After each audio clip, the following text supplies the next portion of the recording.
말씀 함께 보겠습니다. 사도행전 6장 1절에서 7절입니다. 어제 6월 30일 본문을 보면 좀 굉장히 길었죠. 근데 어제 본문을 잠시 한번 볼까요?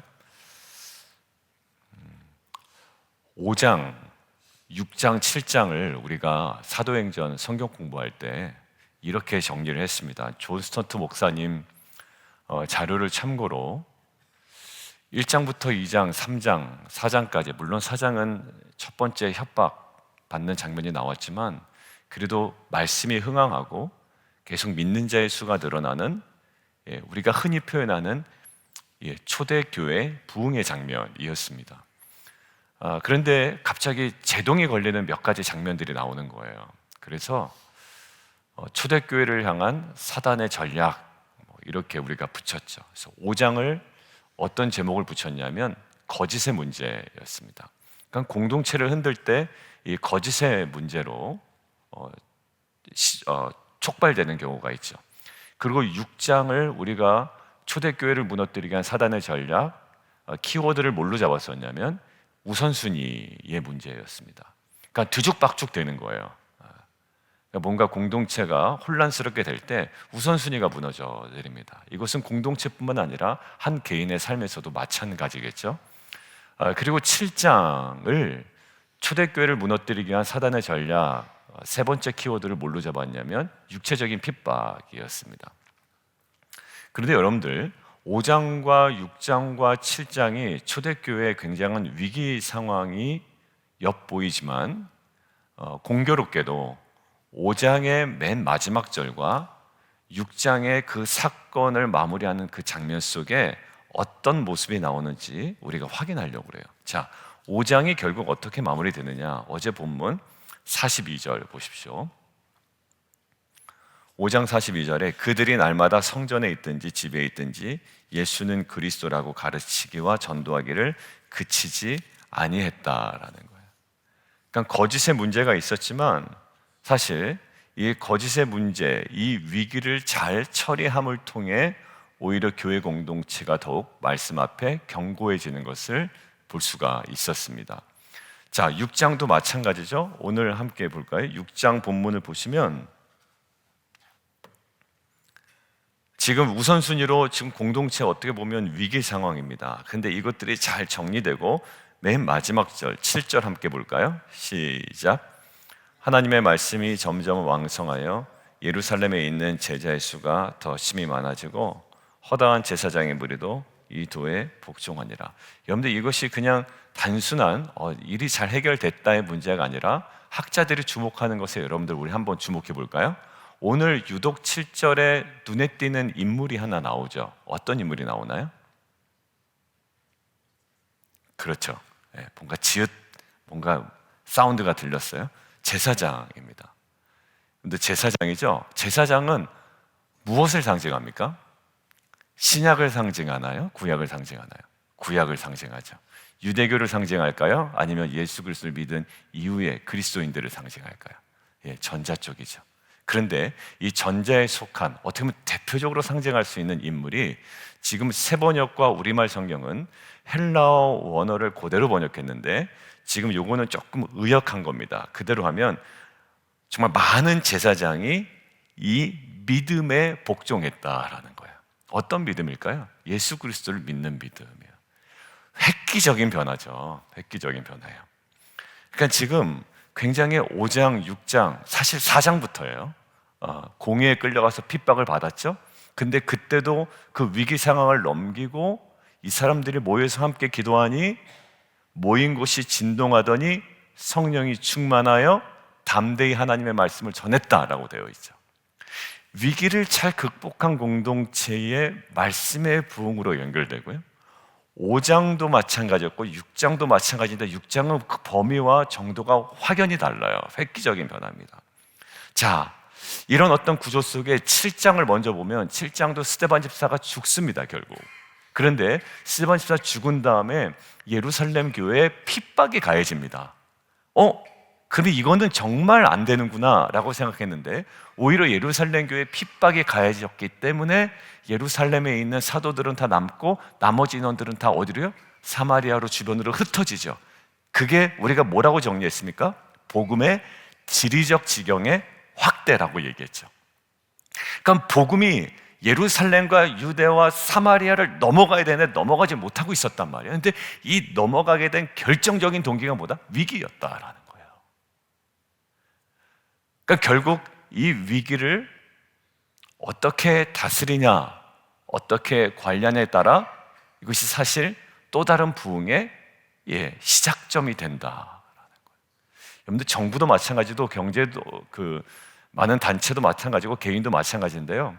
위기가 없을 수는 없어요. 그렇지만 이 위기를 어떻게 지혜롭게 관리하고 다스려 나가냐에 따라 오히려 더 좋은 기회가 주어지는 줄 믿습니다. 오늘 6장에 있는 위기는 어떤 위기일까요?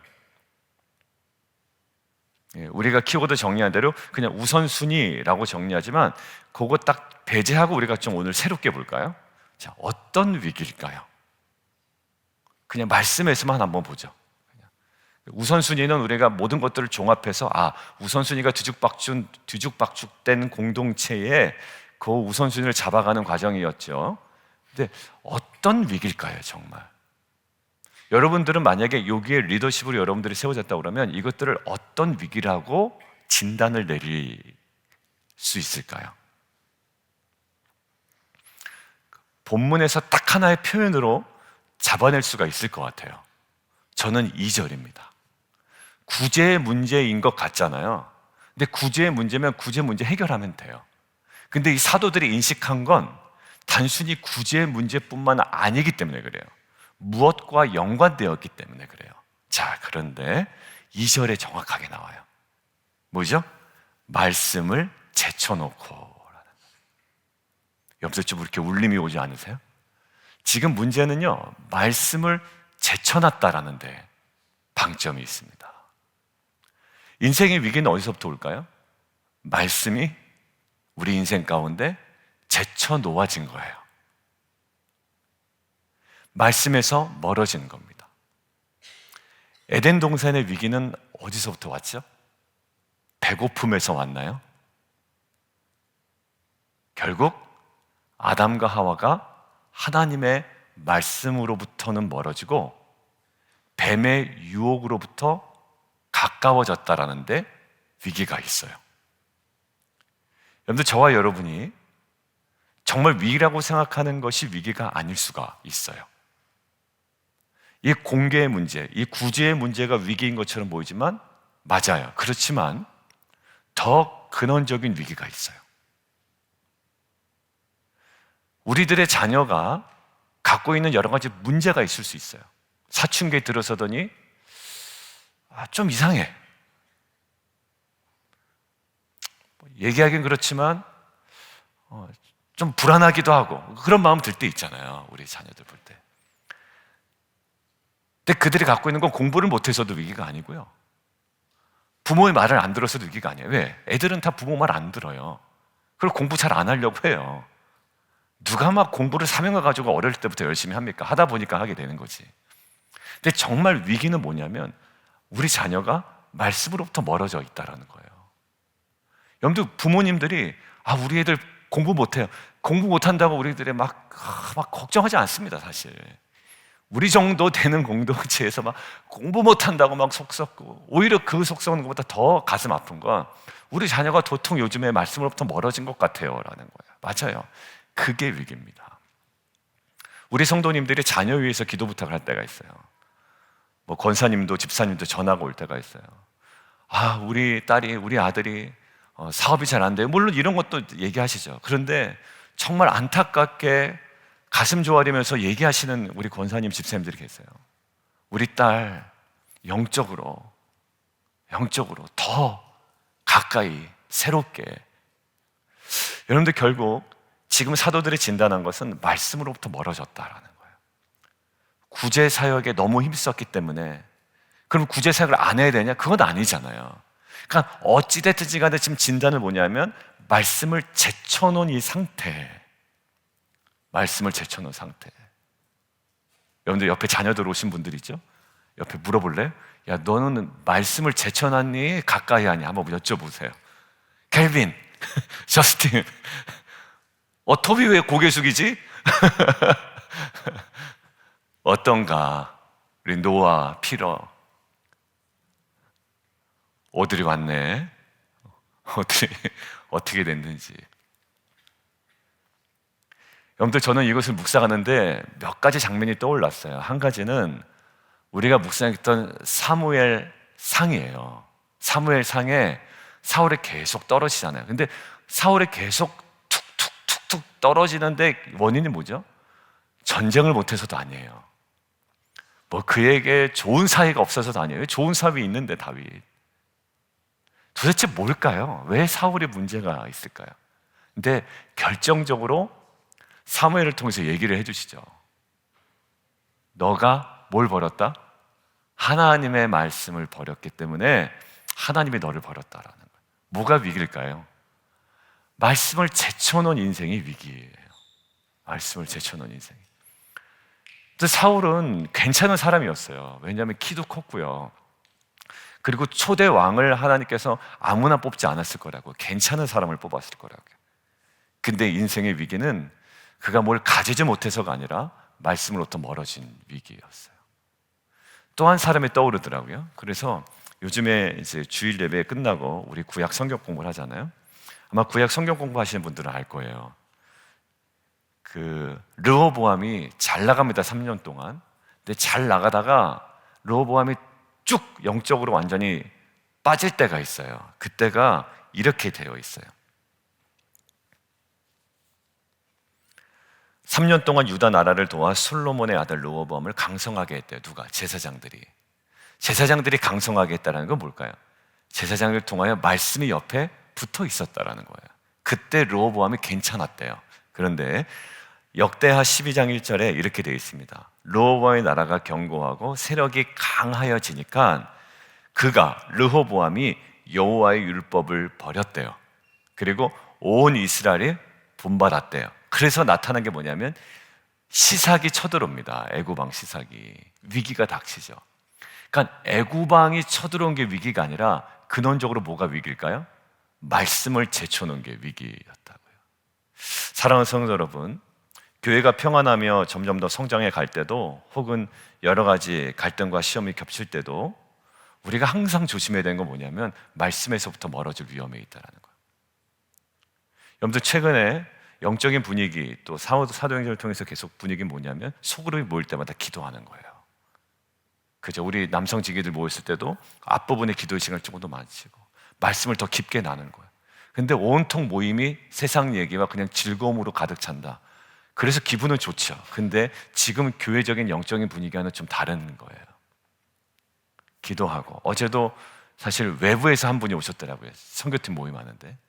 외부에서 모이는데 그분의 이야기한 나눔, 또 저번에 한번 우리 교회 왔을 때 뭐 받았던 내용들, 그리고 본인 교회에 돌아가셔서 여러 가지 생각들 이렇게 나눠주시는데, 하나님께서 그분을 통해서 또 그분이 섬기는 교회에 무엇을 원하시는지 이렇게 좀 마음이 오는 게 있더라고요.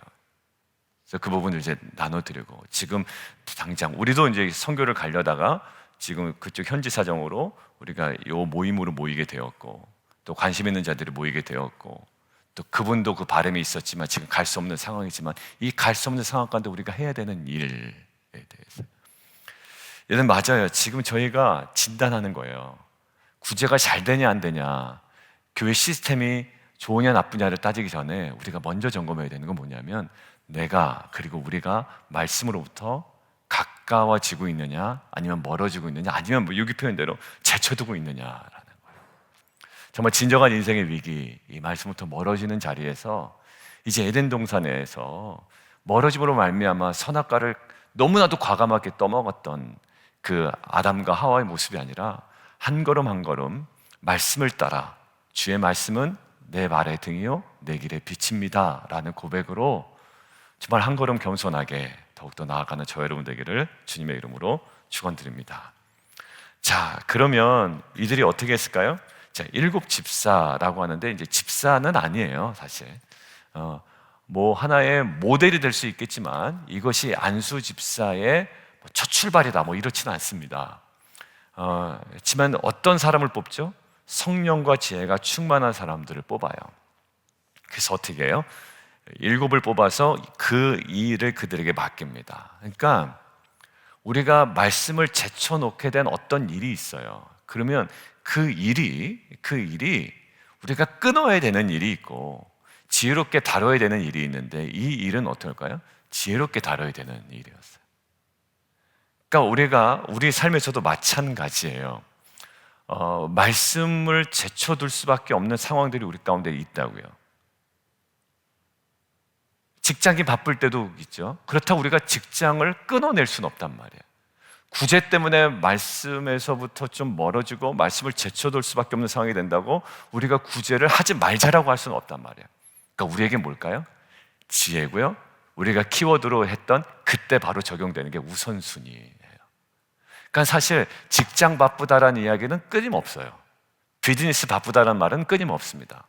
그리고 사람들이 알아서 거기에 맞춰서 얘기를 해줍니다. 왜냐하면 저 사람에게 핑계거리를 내가 제공을 해주는 거예요. 그냥 덜 미안하라고. 좀 바쁘시죠? 네. 핑계거리 그냥 먼저 제공해 주는 겁니다. 왜냐하면 이것들을 제공해 주지 않으면 더 힘들어지기 때문에. 근데 진짜로요, 핑계예요. 핑계예요.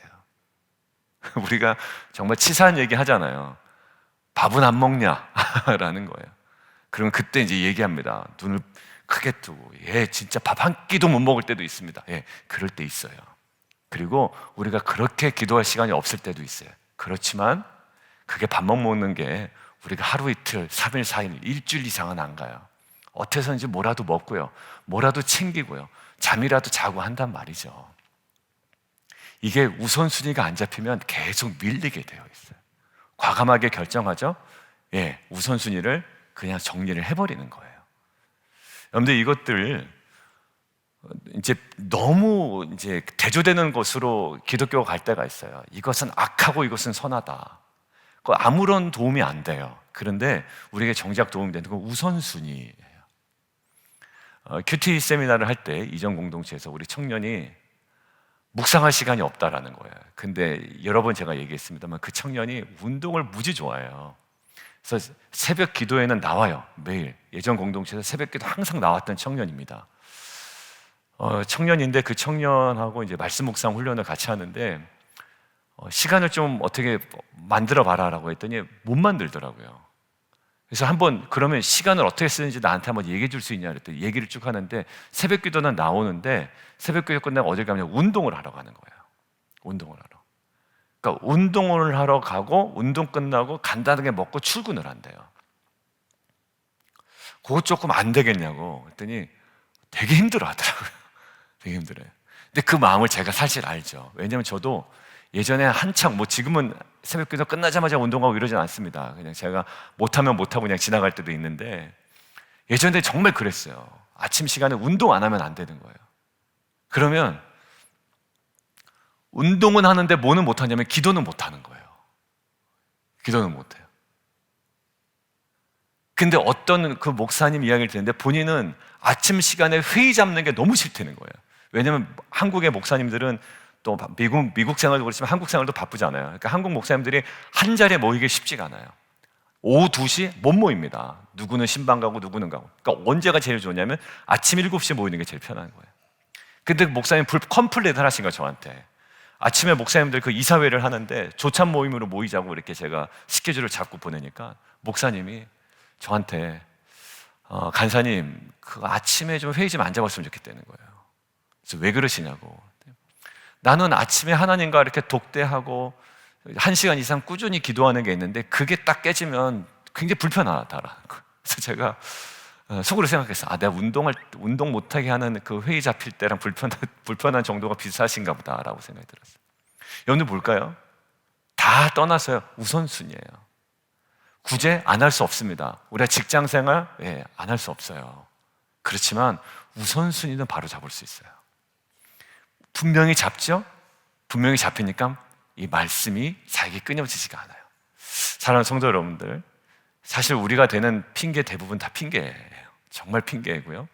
그 핑계를 아니게끔 만들 수 있는 게 우선순위를 바로 잡는 거예요. 우리 자녀들도 마찬가지죠. 말씀 묵상할 시간 없다고 얘기하지만 뭐라고 얘기합니까? 다들 보면 딴짓하고 있어요. 다 옆에 보면 뭐 유튜브 보고 있고 뭐 게임도 하고 있고 할 거 다 하는데 뭐 자꾸 시간 없다고 그럴 때가 많죠. 부모 입장에서 볼 때 뭘까요? 저렇게 우선순위가 안 잡히나 라고 하지만 하나님께서 우리를 바라보실 때 아마 동일한 마음일 수도 있다라는 생각이 있습니다. 세 번째요, 결국 교회가 언제 부흥할까요? 자, 7절이에요. 말씀이 점점 왕성하여졌다라는 거예요. 아까 하나의 말씀을 제쳐놓은 것이 진짜 인생의 위기라고 그랬잖아요. 결국 우리의 인생의 부흥은 뭘까요? 말씀이 왕성하여지는 거예요. 여러분들, 교회가 다른 것 집중할 수가 있어요. 그러나 말씀에 집중할 때 어떤 결과가 나타날까요? 말씀이 왕성해진 결과 제자의 수가 많아진대요. 제자의 수가 많아진다라는 거예요. 그냥 막 어텐던스가 많아지는 게 아니라요, 제자의 수가 많아진다. 제가 안 목사님이 어제 이야기했죠. 코비드 때 그 교회도, 저희 교회도 코비드 때 조금 성장했잖아요. 그 블루밍턴 한인교회도 코비드 때 성장하니까 이제 선후배 목사님들 많이 물어봤던 모양이에요. 어떻게 했냐. 근데 지나고 나니까 약간 공통점이 있어요. 저희가 코비드 때 뭐 했죠? 온라인 성경 공부 굉장히 많이 했죠. 오히려 지금이 덜 하는 겁니다. 그죠? 지금은 오히려 덜 해요. 근데 오히려 코비드 때 한 4개, 5개까지 한 것 같아요. 중간에 들어가는 세미나까지 하면. 그때는 정말 표현이 그렇지만 할 게 없어서, 모일 수가 없어서 그 성경 공부를 이렇게 오픈했던 것 같아요. 그때 오신 분들이 또 교회 등록할 한 분도 계시고, 사실 그때 우리가 정말 지치지 아니하고 무기력에 빠질 수 있는 추진력이 말씀으로부터 나온 것 같아요. 그런데 마찬가지입니다. 지금 이 말씀이 왕성해진 결과 뭐예요? 제자의 수가 많아져요. 여러분들, 그 패거리들은 많아질 수가 있거든요. 패거리들은 그냥 이렇게 하다 보면.